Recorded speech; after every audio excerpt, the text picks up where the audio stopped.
बहुत सारे लोगों ने टिकटॉक बनाया, स्नैक वीडियो बनाया, इस पे इसी गाने पर दिल न लगे हो। हाँ। इतना प्यार मिला कि 20 मिलियन लोग मतलब 2 करोड़ लोग देखे।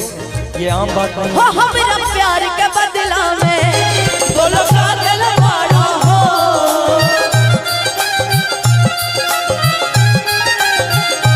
हमारा प्यार के बदला में बोलो काजल वाला हो।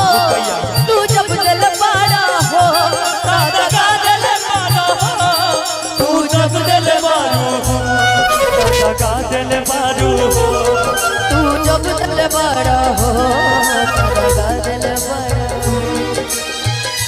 तू पैसा से हमरा के तौला कर। आजकल बिना पैसा से बिना जुर्म कभी जेल नहीं होता।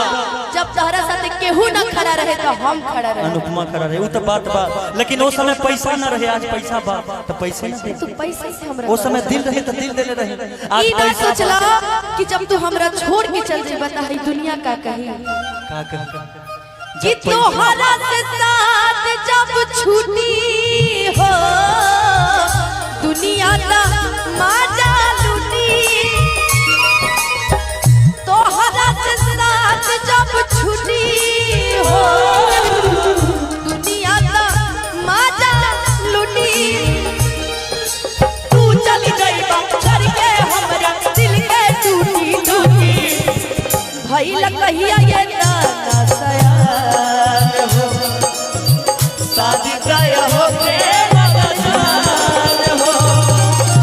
भइल कहिया ये ना सयान हो, शादी तय हो के मगजान हो। अब जा जा जा जा जा जा भूला जाई हो, भूला जाई हो। याद मत आई हाँ हो राज नाते है। याद मत आई हाँ दिल से बिसरई हाँ कि अब जा जा जा जा भुला जाए कि अब जा जा जा जा जा जा भूला जाई हो। क्या करते